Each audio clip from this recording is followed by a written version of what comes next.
Hi everyone, it's Krupa Kuruvilla, Pediatric OT and Product Specialist with Verge Learning. In this video, we're going to be talking about the staff roster button, which is on your homepage on the Verge dashboard. So if you click on the staff roster button, you see there's 3 tabs underneath it: the staff roster, roles, and facilities. I'm going to click on the staff roster tab and show you what it's like. So here, this would be a list of your staff members. As of now, I only have 2, which is both me, Krupa admin, and teacher. Now I am signed in from this administrator's account, and again, this is the view only available from an administrator's account. If you sign in from a staff member's account, the staff roster tab and the approved content tabs would not be available to you. So let's click on Krupa teacher and see what the profile looks like. So we can see the full name, email address, phone number, the role, the job title, and the facility. You can select any facility that the staff is located at. You can add custom role, which I'm going to be getting to in a second. But if you need to add or edit any information, there's this orange edit button right here to the far right-hand side. Going back to staff roster, you can add some staff, you can import staff as needed. So let's hit the add staff button and let's add a new staff member.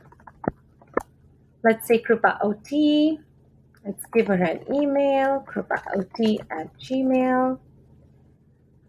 A phone number.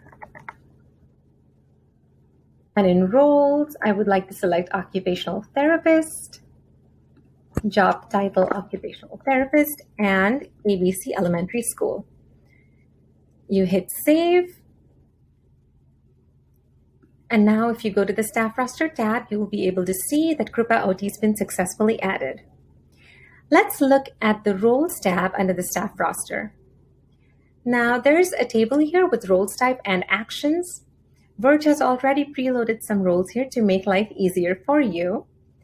There's aide, coach, family member, OT, staff member, system administrator.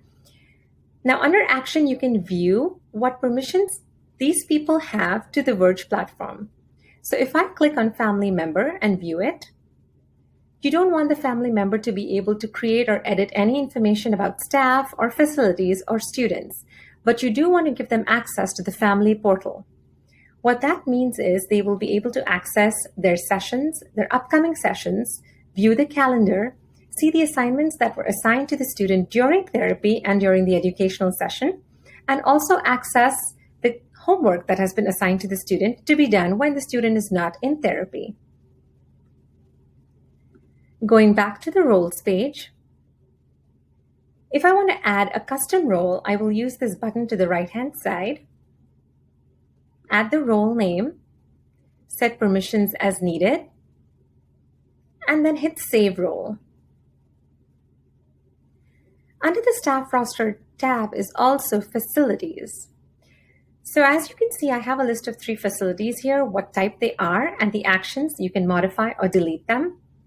You can also add facilities as needed. You put the facility name, the facility type, the region it belongs to, and the primary age group worked there. It could be 1, it could be 2, or even it could be all the age groups that are being served by that facility. So based on what it is, you will make these selections and then hit save, and the facility name will populate in this list. If you want to modify a facility, you can do that as well by using the modify button under the action column.